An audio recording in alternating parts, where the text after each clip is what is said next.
Hi guys, ஆரி work போடுறதுக்கு நம்ம blouse எப்படி மார்க் பண்ணுறோம் அப்படிங்கிறத இந்த வீடியோவில் பார்க்கலாம். நான் வீடியோவில் கட்டியிருக்கிற மாதிரி கிளாத்தை ரெண்டாக மடித்து போட்டுக்கோங்க. அப்புறம் கீழே எட்ஜில் வந்து ஒரு லைன் போட்டுக்கோங்க. அதில் இருந்து ப்ளவுஸோட லென்த் எவ்வளோ வேணுமோ அதை மார்க் பண்ணிக்கோங்க. அதை மார்க் பண்ணிவிட்டு அதில் வந்து ஒரு லைன் போட்டுக்கோங்க. அப்புறம் ஒரு 1/2 இன்ச்சுக்கு வந்து எக்ஸ்ட்ரா சீம் அலவன்ஸ் விட்டுக்கோங்க.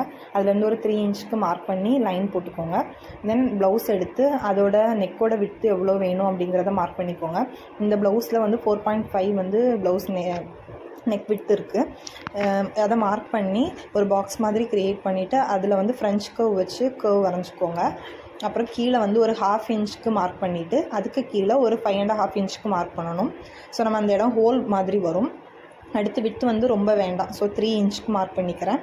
ஸோ 3 இன்ச்சுக்கு மார்க் பண்ணிவிட்டு அது ஒரு பாக்ஸ் மாதிரி க்ரியேட் பண்ணிவிட்டு கீழே வந்து ஒரு 1 இன்ச், மேலேருந்து ஒரு 1 இன்ச்சுக்கு விட்டு நம்ம ஒரு ஹனிகோம் டிசைன் மாதிரி இதை டிசைன் பண்ணணும். கீழே வந்து கார்பன் ஷீட் வச்சுட்டு மேலே ட்ரேசிங் வீல் வச்சு அந்த ஷேப்பை அப்படியே ட்ரேஸ் பண்ணி எடுக்கிறேன்.